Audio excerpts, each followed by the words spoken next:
The first time my sister said I wasn't capable of raising my own children, she was already moving my money out of my account. I didn't know that yet. It was 3 in the morning. The kitchen light was too bright, like it was pushing into my eyes. The baby monitor kept cracking one cry, then the other right after. They had started doing that at home. I don't know why. I stopped trying to figure it out. I had June against my shoulder. Oliver was already crying in the bassinet, face tight, hands shaking like he was mad at the world. My arms felt numb, not tired, just not mine anymore. I told you this would happen. I didn't hear her come in. Victoria stood in the doorway, already dressed, hair pulled back, phone in her hand. She looked like she had slept, or maybe she just didn't need to. She didn't look at the babies first. She looked at me. "You look like you're about to drop her." "I'm not," I said. Too quick. I adjusted June, bounced her again. They won't settle." "They won't," she said, flat, like she was stating a fact, not offering help. Oliver let out this sharp, tearing cry. I flinched. I swear it felt like it went through my chest, not my ears. Victoria stepped closer, not reaching, just watching. "This is exactly why I said you needed a plan." "I have a plan," I said. "I didn't. Not really." She glanced at the counter. Bills stacked under a bottle warmer. My phone blinking with notifications I hadn't opened. One from the bank. I saw it earlier. I didn't open it. I didn't want to see another number I couldn't deal with. "You don't," she said. There was a smell in the air. Warm formula. A little sour. I'd forgotten to rinse a bottle. It hit me suddenly, like everything messy had decided to show itself at once. "I can handle it," I said, quieter now. Victoria tilted her head. Not angry, not even annoyed. Certain. "No," she said. "You can't." June started crying again. Louder this time. My hands shook just enough that I had to readjust my grip. I hoped she didn't see it. She saw it. Then she said it, like she was offering something reasonable, like this was the solution. "Let me handle your finances for a while." I blinked. "What you focus on them," she said, nodding toward the babies. "I'll take care of everything else. I don't think you don't have to think right now." She cut in, calm, controlled. "That's the problem." Oliver cried harder. June followed. The sound filled the room, bouncing off the cabinets, getting into my head. I couldn't separate anything anymore. Not the noise, not the thoughts. Victoria didn't react. She just held my gaze. "Adeline," she said, softer now. "You're drowning." I didn't answer, because for a second, I thought she might be right. And yeah, if you've ever been that tired, that kind of tired where someone else's voice starts sounding like your own, you know how dangerous that moment is. My name is Adeline Foster, 39 years old, and that was the moment I let her step in. I said yes faster than I should have, not immediately. I tried to slow it down. "I just need a few days," I said, shifting June to my other shoulder. "Once they settle, I'll handle the bills." Victoria didn't argue. She stepped past me and picked up my phone. "You added me last year," she said. "For the taxes? Remember I did. I just hadn't thought about it since. You've got 6 alerts from the bank," she said. 3 bills overdue, 2 transfers declined. I was going to fix that. "You didn't," she said. She unlocked the phone without asking. My chest tightened, but I didn't stop her. Oliver started crying again, loud. I turned toward him. "Go," Victoria said. "I'll hold this together." I hesitated. She looked at me. "Steady. You can't do both right now." That part, I knew was true. I walked to the bassinet, behind me. I heard her scrolling, tapping, moving through things like she'd already mapped them out. "Your checking account is down to a working balance," she said. "Savings is still there, but it's just sitting." I was going to move it. I said. You weren't. She replied. Not sharp. Just certain. I picked Oliver up. He settled against me, still breathing uneven. What exactly are you doing? I asked. I'm grouping everything under one structure, she said, so nothing slips. I'll cover bills, move reserves, and keep it from bleeding out. That sounds like you're taking over. It sounds like I'm fixing it, she said. I turned slightly, watching her. I still have access. Right. She paused, then nodded. You'll have what you need, she said. I'm not locking you out. That wasn't the same thing. She glanced at me. Adeline, this is temporary, she added. Until you're steady again. Steady. I looked down at Oliver. His breathing had slowed. Okay, I said. Just don't move anything without telling me. Victoria gave a small smile. I'll take care of it, she said, and that was the part I agreed to. Not what she actually did next. It was 4 days later when I finally opened the bank app. I didn't plan to. I was just trying to clear notifications so the screen would stop blinking at me. June was asleep on my chest. Oliver had just gone quiet. The house had that rare kind of silence that makes you move slower, like you don't want to break it. I tapped the app. It loaded. Then it just sat there. I blinked. Like maybe I was reading it wrong. Available balance $1,182. I stared at it. That wasn't right. I refreshed it. Same number. I sat up a little too fast. June stirred, made a soft noise. I froze until she settled again. No, I said quietly. No, that's not. I opened savings. The number was still there. Mostly, but lower. Not by a little. By enough that I felt it in my stomach before I could think it through. I scrolled through transactions. There were transfers, multiple, large ones, labeled in clean, neutral terms, allocation, adjustment, rebalance. I didn't remember approving any of them. I stood up, still holding June, and walked into the living room. Victoria was already there, sitting on the couch with her laptop open. Hey, I said. My voice sounded off. Did you move money out of my checking? She didn't look up right away. Yes, she said. I told you I would. It's down to $1,182. That's the working balance, she said, typing something. You don't need more than that for daily expenses. That's not what I meant, I said. There were transfers, big ones. Now she looked up. I consolidated your accounts, she said. It's cleaner this way. Where did it go? She closed the laptop slowly.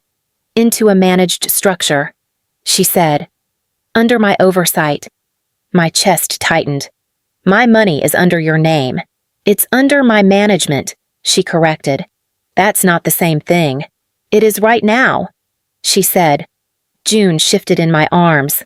I adjusted her, but my hands didn't feel steady anymore. I didn't agree to that, I said. Victoria stood up. You agreed to let me fix this, she said. This is me fixing it. I stared at her. Something about the way she said it. It didn't feel temporary anymore. I still have access. Right, I said. She held my gaze.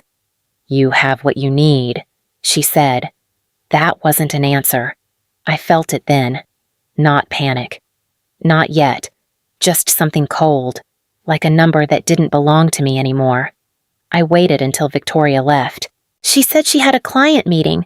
She always had one when things got inconvenient. I put June down first, then Oliver. They stayed quiet, not calm, just not crying yet. I moved slower because of it. I picked up my phone and called Eleanor. She answered quick. Hey, you okay? I need you to look at something. I said, my accounts. I think something's off. Send me read-only access. She said, don't give me anything I can move. That made me pause. I trust you. I said, I know, she replied. That's why I'm saying it. I sent it. I heard her typing, then clicking, then nothing. Adeline, she said after a minute. I'm only seeing partial data. What do you mean? Your main balances are still visible, she said, but the transfers are going out to an external account I can't open from here. My chest tightened. Can you see where it's going? I can see the receiving name, she said. Not the details. Who? She exhaled. It's registered under a firm, she said. Same last name. I didn't speak. Victoria Foster Advisory, she added. The room felt smaller. That doesn't make sense, I said. She said she was just organizing things. She is organizing, Eleanor said. Just not the way you think. I sat down slowly. How much I asked?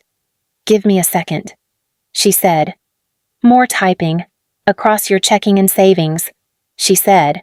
I can confirm at least 3 large transfers in the last 2 weeks. Roughly 60,000 total. My fingers tightened around the phone. No, that's not right. I'm not guessing, she said. I'm reading it. June made a soft sound. I glanced over, then back. What about the credit line? I said. There's something there. I see it, she said. It looks like an existing line was activated, not opened new. That matters. What does that mean? It means whoever had access didn't need your signature again, she said. They already had authority. I swallowed. She told me I'd still have access. You do, Eleanor said. Technically, that's not what I meant. I know, she said. Silence sat between us for a second. This is investing, right? I said. It sounded weak even to me. Eleanor didn't answer right away. Then, steady. No, she said. This is movement without transparency. I looked at the empty spot where Victoria usually sat. Her laptop, her voice, the way everything sounded final when she said it. She said it was temporary. Eleanor's voice lowered. Temporary doesn't mean safe. Oliver started crying. Sharp. Immediate. I have to go. I said, Adeline, she said quickly. Don't wait too long to deal with this. I didn't respond. I hung up. Oliver was louder now. June followed. I stood there for a second, phone still in my hand. Then I walked toward them. Because whatever she had set up, it wasn't something I understood anymore. And that was the problem. I didn't bring it up that night. I thought about it. All day. Replayed Eleanor's voice in my head. $61,750, $22,400. Words that didn't belong to me anymore. But when Victoria said we were having dinner with the family, I said yes. I don't know why. Maybe I thought she'd explain it better in front of other people. Like there'd be some version of this that made sense out loud. The table smelled like roasted chicken and something sweet. I hadn't eaten a real meal in days. I still couldn't taste anything. Victoria sat across from me. Calm, composed, like always. So, she said, cutting into her food. I've been helping Adeline get things under control. I looked up. What does that mean? Our aunt said. Victoria didn't hesitate. It means she was overwhelmed. She said, financially and otherwise. I wasn't, I started. You were, she said, not raising her voice. You just didn't see it. Everyone went quiet. I felt my face heat up. Not from anger. Something else. Smaller. I had things handled. I said. Victoria gave a small smile. You had bills stacking up, she said. Accounts unmanaged. No structure. I just had twins. I said. Exactly, she said. Which is why I stepped in before things collapsed. That word again. Collapsed. Our cousin leaned forward slightly. So you're managing everything now? For the moment, Victoria said, until she's stable again. Stable. I gripped my fork harder than I needed to. I didn't ask you to take everything, I said. Victoria set her knife down carefully. I didn't take anything, she said. I reorganized it. That's not what it looks like. That's because you don't understand what you're looking at. That landed Clean. No one said anything. I could hear June fussing softly in the carrier beside me. A small, uneven sound, like she was trying not to cry. Victoria leaned back slightly. "I'm protecting her," she said to the table, "even if she doesn't appreciate it yet."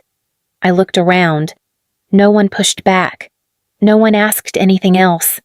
It was like she had already explained me to them, and they believed her. I didn't say anything the rest of that night, not to Victoria, not to anyone. I just packed up the babies, nodded when people said goodbye, and walked out like nothing had shifted. But it had. The house felt too quiet when I got back. Not peaceful, just empty in a way I couldn't ignore anymore. June started crying first. Oliver followed right after. I moved automatically, picked one up, then the other. Same rhythm, same routine. It didn't feel the same. Rough night, I looked up.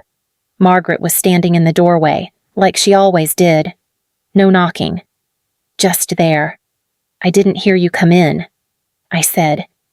"You never do," she said. Then she looked at me. Really looked. "What happened?" "Nothing," I said. She raised an eyebrow. "Try again." I let out a breath I didn't realize I was holding. "My sister's handling my finances," I said. Just for a while. Margaret didn't react right away. "How much is she handling?" she asked. "All of it." She stepped inside slowly. "And you're okay with that?" I said yes. I replied, "That's not what I asked." I shifted Oliver higher against my shoulder. "She knows what she's doing," I said. "She always has." Margaret crossed her arms. "People who take control when you're weak don't usually give it back when you're strong." I froze. "That's not," I started. She cut me off. "You think this is temporary?" she said. "She doesn't." June's crying got louder. I bounced her, but my timing felt off now. "She's helping me," I said, softer. Margaret stepped closer. "No," she said. "She's replacing you." That hit harder than anything Victoria said. I looked down at both of them in my arms. Small. Dependent. Mine. And for the first time since all of this started, something didn't feel confusing anymore. It felt clear. I wasn't overwhelmed. I was being moved out of my own life. And I'd let it happen. I didn't confront her right away. Not this time.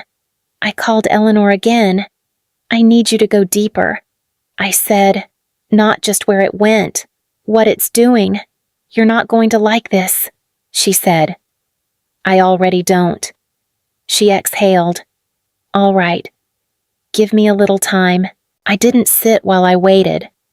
I moved, fed them, changed them, wiped the same spot on the counter twice. My hands kept going like if they stopped, everything else would catch up. When she called back, I could hear it in her voice. Tighter. "Adeline," she said. "I can see how the money's being used." I didn't speak. "It's not sitting in one place," she said. "It's moving through the same channels your sister uses for her clients." "What does that mean?" "It means it's covering positions," she said. "Short-term gaps. Liquidity needs." I sat down slowly. "So she didn't just move it." "No," Eleanor said. "She put it to work." "For who?" "For accounts tied to her firm." She said, "I can't see every client, but I can see the pattern." My hand tightened around the phone. She used my money. Yes, without telling me. Yes. The room felt smaller again. "How much?" "At least 60,000 directly tied to those movements," she said. "The rest is connected through that credit line. That line wasn't supposed to be active. It was already there," she said. "Whoever had access could draw from it." I stared at the floor. She said she was protecting me. Eleanor didn't answer that. Instead, she said, "There's something else." I closed my eyes. "What?" "I can't access her internal system," she said. "But I can see a transfer note attached to one of the wires." My grip tightened. What does it say? She hesitated. Temporary coverage, she said. That's the wording. Silence. That's it. That's enough, she said. I didn't move, because now it made sense. Not the details, not all of it, but the intention. She knew. I said, yes. Eleanor replied. June made a soft sound. I didn't turn. She didn't help me. I said. It came out flat. No. Eleanor said, she used what you gave her. I stood up, slow. This time I felt it. Send me everything you can, I said. Adeline, everything. A pause. Okay, she said. I hung up. The house was quiet for once. No crying, no movement. Just that phrase sitting there. Temporary coverage? I picked up my phone, scrolled through the transactions again. Same clean words, allocation, adjustment, rebalance. They didn't look clean anymore. They looked like excuses. And yeah, when someone decides your life is just something they can borrow from, they don't ask. They assume. I grabbed my keys. This time, I wasn't waiting for her version of it. She didn't look surprised when I walked in. Victoria was at the dining table, laptop open, phone beside her, like always. Same posture, same calm. You left, she said. Without saying anything, I didn't sit. You used my money. She closed the laptop slowly, not defensive, just precise. I managed your assets, she said. You covered your losses. I said, with my account. Her expression didn't change. You shouldn't be going through documents you don't understand. I understand enough, I said. 60,000, more, and a credit line under my name. That was necessary, she said. For you, for the portfolio. She corrected. It stabilized everything. It wasn't yours to stabilize. It was at risk, she said. And so were you. That word again. You. I stepped closer. You didn't even tell me. You weren't in a position to process it, she said. You were barely functioning. That doesn't give you the right. It gave me the responsibility. She cut in. The way she said it, like it had always been hers. I laughed. It came out wrong, too sharp. You think this is helping me? I know it is, she said. You took control of everything because you had none. She said. That landed, clean, deliberate. I felt it, but it didn't shake me the way it would have before. You don't get to decide that, I said. I already did, she replied. Silence sat between us for a second. Then she added, softer. You were going to waste it. I stared at her. My money? Yes, she said. On a situation you weren't ready for. I didn't speak. She glanced toward the hallway, like she could hear the babies even when they weren't making a sound. You can't build a stable life like this, she said. Emotionally, financially. You needed structure. I needed support. I said. You needed direction. No. I said. I needed a choice.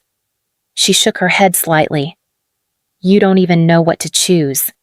That was the moment. Not when she admitted it. Not when I saw the numbers. Right there. Because she wasn't sorry. She was convinced. And yeah, when someone believes they had the right to take everything from you, they don't stop on their own. I stepped back. This isn't over. I said. Victoria didn't move. I know, she said. Jonathan didn't say much before we went in. This is a hearing, not a full trial. He said, we're asking the court to freeze what was moved and return control. Stay steady. I nodded. My hands weren't steady, but I kept them still. Victoria was already there. Same posture, same calm, like this was something she'd planned for. She looked at me once, no expression, then away. We sat. Jonathan leaned in slightly. They're going to argue you gave her permission, he said. Don't react. Let me handle it. I won't, I said. When we stood, Victoria's lawyer spoke first. My client acted with implied consent, he said. She was given access to manage accounts during a period of clear instability. Instability. Jonathan didn't interrupt. She ensured bills were paid, funds were preserved, and exposure was reduced. The lawyer continued. Jonathan stood. Let's slow that down, he said. Access to view and assist is not the same as authority to transfer. Victoria's lawyer stepped in. She was added to the accounts as an authorized user for limited purposes. Jonathan replied, not as a discretionary manager. He turned slightly. Over a period of roughly 3 weeks, he said, $61,750 was transferred out of Ms. Foster's accounts into an external structure. The judge looked down at the documents. Jonathan continued, in addition, an existing credit line tied to her profile was activated and drawn down by approximately $22,400. Victoria shifted slightly. Both actions were executed without direct instruction from my client. He said. Victoria's lawyer spoke again. She was acting to stabilize assets. Jonathan nodded once. Let's look at how, he said. He slid a page forward. Wire records, he said. Transfer notes attached to those movements. The judge read quietly.